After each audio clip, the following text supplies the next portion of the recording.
నమస్కారం, welcome to I dream. ధర్మ మార్గం విత్ విజిత కార్యక్రమానికి స్వాగతం.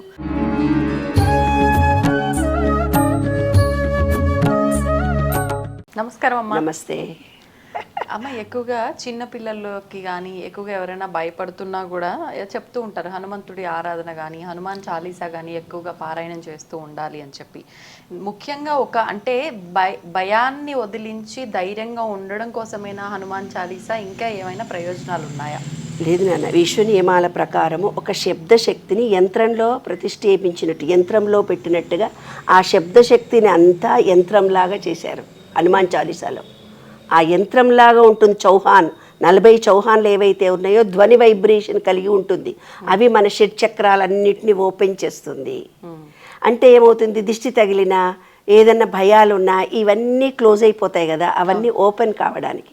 నాకు ఒక ఆవిడ ఫోన్ చేసి, నేను చాలా ఇబ్బందుల్లో ఉన్నాను, ఆర్థికమైన ఇబ్బందులు, చాలా కష్టాల్లో ఉన్నాను, ఆరోగ్యం బాగలేదని చెప్తే నేను వాళ్ళకి చెప్తా, 41 రోజు మీరు హనుమాన్ గుడికి వెళ్ళండి, హనుమాన్ చాలీసా చదవండి.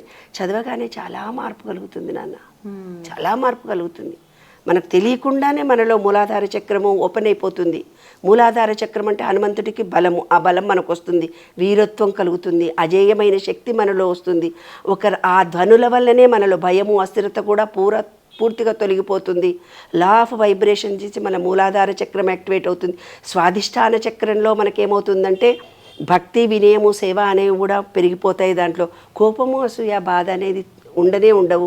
మణిపూరక చక్రము అయితే ఒకళ్ళు ఫోన్ చేసి, మాకు ఆరోగ్యం బాగాలేదమ్మా, మా కొడుకుని ఆపరేషన్ థియేటర్కి తీసుకెళ్తున్నాను, ఆపరేషన్ చేయాల్సి వస్తుంది, కాళ్ళు చేతులు 2 పడిపోతున్నాయి, ఆయనకు ఏదో నర్వ్స్ ప్రాబ్లం ఉందంటే, నేను ఇప్పటిదాకా ఏదైతే తప్పు చేశానో, నేను ఎవరినన్నా కష్టపెట్టుంటే క్షమించండి అని మనసులో అనుకొని వెళ్ళండి. నా వల్ల ఏ జన్మకైనా, ఏ మనిషికైనా మనసుతో కానీ, మాటతో కానీ, శరీరంతో కానీ అని అంటే, ఆవిడ వాళ్ళ ఫోన్ చేసి, నిజంగా నేను దండం పెట్టుకుంటూ పోయానమ్మా, మా అబ్బాయికి ఆపరేషన్ కాలేదు, మందులతోటే ఏదో ఇంజెక్షన్ తోటే తగ్గిపోయిందని వాళ్ళ ఫోన్ చేసి చెప్తుంది.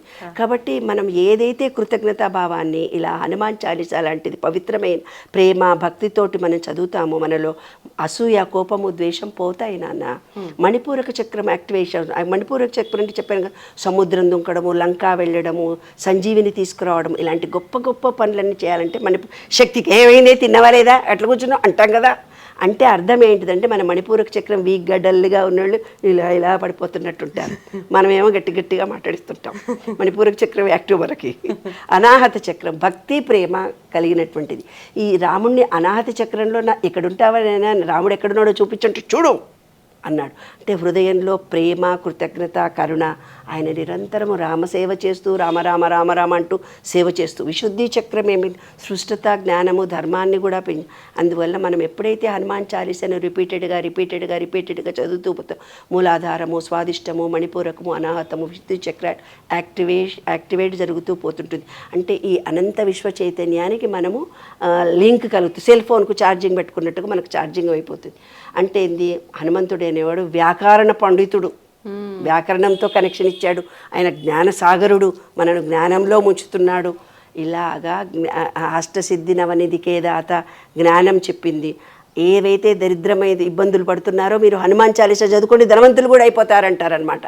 తర్వాత సహస్రార చక్రం ఉంది. అంటే రాముడితో మనం పూర్తిగా ఏకత్వం కలిగి ఉండడము, జీవాత్మ పరమాత్మ రెండూ ఒకటే అని.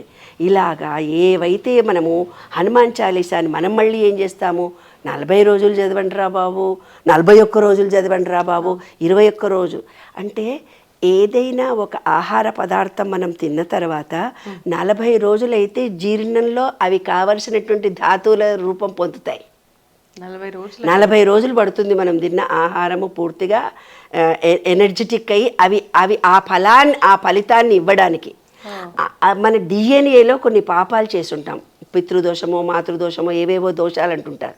అందుకని ఏం చేస్తారు, హనుమాన్ చాలీసా నువ్వు 40 రోజులు చదువు అంటారు. ఎవరైతే మెడిటేషన్ చేసి 40 రోజులు చెయ్యి అంటారు. యోగా ప్రాక్టీస్ చేసి వారం రోజులు చేసినా నాకు అంతా ఏం బాగలేదు, వారం రోజుల్లో బాడీలో ఏం చేంజెస్ రావు. మెడిటేషన్ చేసుకొని ఓం రామ్ అని నువ్వు రామనామాన్ని జపాన్ని చేసినా వారం రోజుల్లో 10 రోజుల్లో రాదు. ఏదైనా 40 డేస్ చేస్తే 40 డేస్లో ఏమవుతుందంటే ఈ చక్రంలో ఉన్నటువంటి బాడీలో ఉండేవి డిఎన్ఏలో ఒక ఎంజైమ్ నుంచి ఇంకో ఎంజైమ్ తయారు కావడానికి నువ్వేదో పాపం చేసావు, ఆ పాపం అంతా తొలగిపోయి పుణ్యం రావాలి అంటే 40 రోజులు పడుతుంది.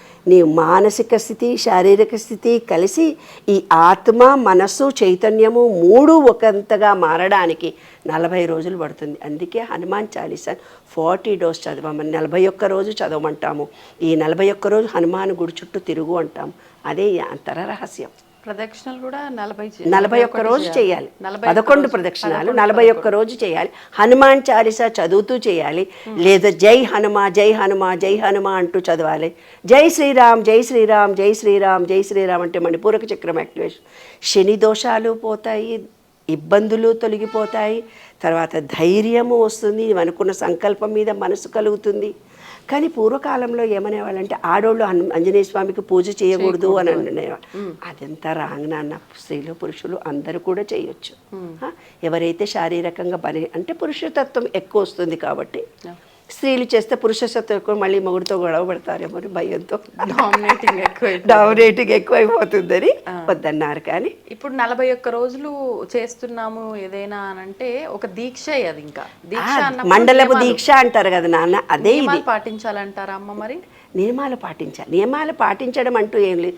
నాన్ వెజ్ తినకూడదు 41 రోజు. ఏదైతే వాళ్ళు మండలం రోజు ఒక సంకల్పం చేసుకున్నారో ఆ సంకల్పం తీరేదాకా నేను ఇలా ఉంటానని. కొంతమంది ఏం చేస్తారంటే చక్కెరవి వదిలిపెడతాం అనుకుంటారు, కొంతమంది ఏమనుకుంటారు వంకాయ కూరను వదిలిపెడతాము అనుకుంటారు, కొంతమంది నాన్ వెజ్ వదిలిపెడతారు ఇంకా నా కోరిక తీరితే అని అనుకుంటారు. అలా వాళ్ళ అభిరుచిని బట్టి వాళ్ళ కోరికను బట్టి వాళ్ళు ఎంత డెడికేషన్గా స్వామి భక్తితో మీరున్నారంటే కొన్ని త్యాగం చెయ్యాలి కదా. అందుకే భయం పెట్టారు, భక్తి పెట్టారు. భయం భక్తి రెండు ఉంటే మనం స్ట్రైట్గా ఉంటాం, లేకపోతే మనం ఎవరు మాటినంగా అంతే. అంతర రహస్యం అదే. ఇప్పుడు అంటే ఏదైనా నార్మల్గా చేస్తే ఒక ఫలితం, విశేషమైన రోజుల్లో చేస్తే ఒక ఫలితం అంటే. అవును. ఇప్పుడు వరుసగా 41 రోజులు అలా పెట్టుకుంటే మంచిది. కొంతమంది వారాలను బట్టి కూడా మంగళవారాలు మాత్రమే చేస్తారు నాన్న. మంగళవారం అంటే కుజదోషం ఉన్న వాళ్లకు సజెషన్ చెప్తారు, మీకు మాటకు విలువ ఉండటం లేదు, కుజదోషం ఉంది కాబట్టి మీరు మంగళవారాలే చెయ్యండి అని చెప్తుంటారు. అక్కర్లేదు, ఏ రోజైనా చేయొచ్చు. అయితే ఎవరికైనా ఆటంకాలు కలగొచ్చు. 40 రోజులు కరెక్ట్గా ఎవరు చేయలేరు. అంటే ఏవో ఇబ్బందులు వస్తాయి. అన్ని ఇబ్బందులు మనం ఓపెన్గా మాట్లాడుకోవడానికి అక్కర్లేదు ఇక్కడ. కానీ పర్వాలేదు, ఏ ఇబ్బందులు వచ్చినా 41 రోజు చేశారా లేదా అని మీ వయసు ఎంత ఉందో దాంట్లో తీసేసిన తర్వాత 15 కదండి మీ వయసు. కాబట్టి 85 రోజులు కూడా ఏదైనా దారంతో పూజ చేసుకునే అవకాశాలు ఉన్నాయి. లేదు 41 రోజు ఆంజనేయ స్వామి భజన కానీ అమ్మవారి పూజలు కానీ సామూహిక భజనలు చేస్తే ఇంకా తొందరగా ఎనర్జీ పెరుగుతుంది. అందుకే ఊర్లలో ఒక ఆంజనేయ స్వామి గుడి ఉండేది, భజనలు చేసేవాళ్ళు. మంగళవారము ఆదివారము భజనలు చేసి ఆ భజనల ద్వారా అమోఘమైన చైతన్యాన్ని పొందేవాళ్ళు. ఆ సామూహిక చైతన్యంతో భజన చేస్తూ రామ్ రామ్ రామ్ రామ్ జై హనుమా జై హనుమా జై అంటున్నప్పుడు నీ బాడీలో సబ్కాన్షియస్ మైండ్ ఇంకో ఆలోచనకు పోదు చూడు. ధ్యాస అంతా ఇటే ఉంటుంది. ధ్యాస అదే మెడిటేషన్ చేస్తూ ఇట్లా కూర్చున్నాం అనుకో, ఆ బుర్ర ఎక్కడెక్కడో కోతిలాగా పరిగెత్తుతుంది, మళ్ళీ ఆంజనేయ స్వామి అయిపోతాడు. అంటే స్పీడ్ ఎక్కువ, చంచలత్వంతో. అంటే స్పీడ్ ఎక్కువ అంటే వాయుతత్వం అయినది.